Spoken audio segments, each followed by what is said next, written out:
Okay, I think everything's almost ready to crank. This is the heater line. Basically it runs out and back in. All this needs to do is circulate water.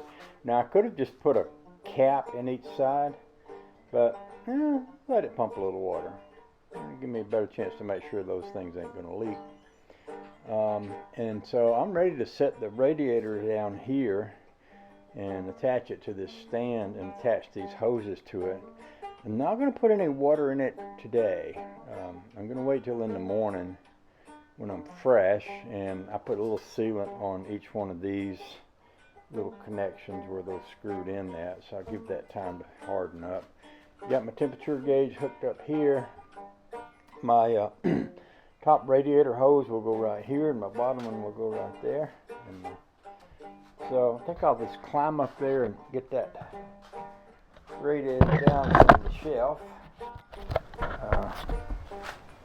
and set it in that place. Hook the hoses up, and then I'll maybe go in for the night and come back tomorrow and crank this up.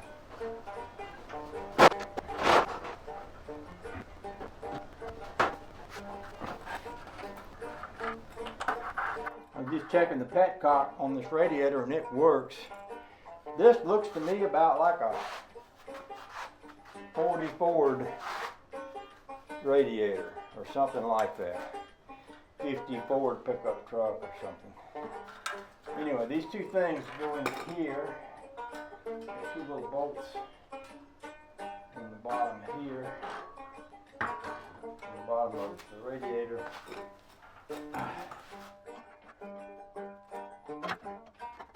Radiator hose just about goes right in place here. I didn't think this was set up for a Chevy motor, but according to that radiator hose, it looks like it might have been. Now I put a little piece of wire on here at one point to steady that radiator on there up top. That's still here.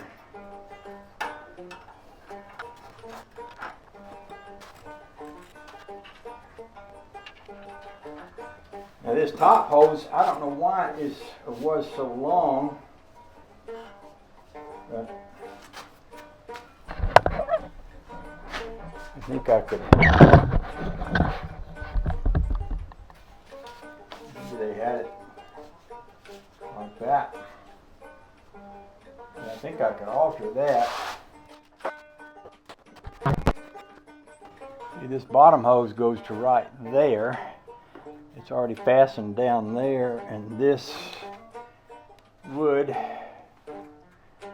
I would need to probably, see how close that is to this belt. I would need to do something about getting that further away from that belt. I believe I could just twist it around. Let's get this thing up here.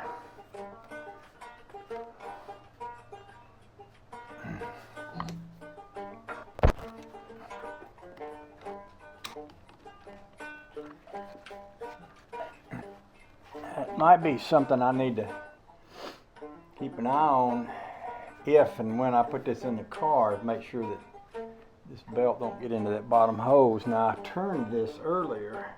If you get it at the right angle, I think you can get it away from the hose. This belt is a little bigger belt. This hose is a little bigger than it needs to be, and it's kind of warped to one side. I think if I twist it and tighten it right, I can get that to not be a problem. That's what I'm doing now.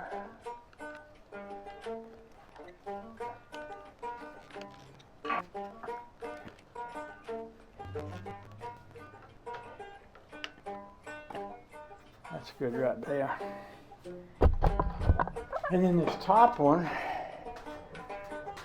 let's see what I have to do to make it.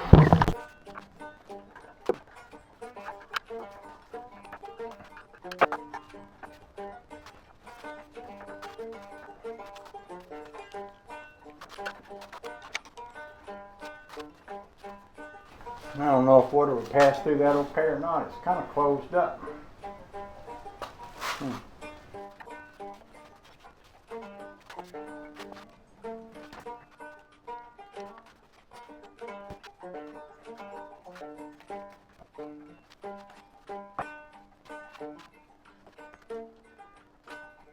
So with an engine like this, you've got several different systems. You've got oil and an oil pumping lubrication system. You've got gas and a gas pumping fuel distribution system. And you've got air / oxygen, which also is a gas importation mixing system because gas and air mix, and it has to be distributed down into the cylinders, and et cetera, and you've got a water cooling system.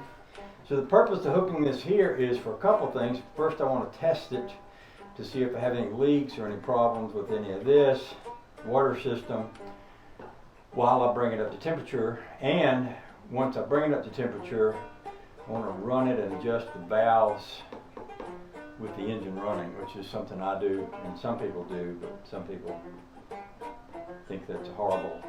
Some people are afraid of that, but I'm pretty comfortable with it. So my purpose for doing all of this is to hook up the water system, make sure I don't have any leaks. For example, you could have a head that leaks, or there's any number of places that connect here that could leak. So I'll be testing all of that. I'll be warming it up. I'll be adjusting the valves and doing all kinds of stuff like that. Tonight, I'm going to let this sit because I want to start early in the morning doing this, because I'm going to put water in it. I'm going to drain the water out at the end of the day because I don't want it to sit in here. I don't want to leave water sitting in this, because if it freezes, that could be a problem. So that's the plan for tomorrow. For tonight, I'm going to clean up and head in the house and wash up and enjoy the rest of the day with my honey baby. After I've run this and everything, I'll probably pull that carburetor off and clean the exterior of it. It seems to run pretty good, but I notice it looks like it's pretty dirty on the outside. So that's something I can do. I can get some carburetor cleaner and spray all over it, clean it good. And I'll do that once I know it's going to run good and everything's going to be okay. Otherwise, I've got an option of running that carburetor or running the one that's on the Rambler right now. The one that's on the Studebaker, they're all Edelbrock / Carter AFB carburetors, so they should be interchangeable with any one of those three cars. I know the one on the Studebaker hesitates like the accelerator pump isn't exactly right on it.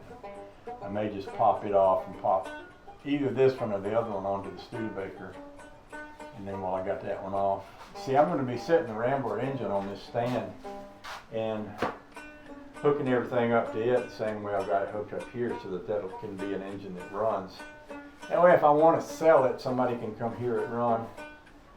Or if I don't want to sell it, at least it'll be put in a place where it's safe, and if I ever want to crank it or mess with it, I don't know what I'll do with it, just to be honest with you. But it would be fun to have it sitting up somewhere on a stand and runnable. So I'm gonna walk away for today, and I'll come back tomorrow and I'll put these videos in, and y'all can watch them, and oh the joy. We'll just have such a fun time. Appreciate y'all hanging out with me here. Love every one of you, whether you like it or not. If you don't like it, just deal with it. That's all I can say. See you, bye.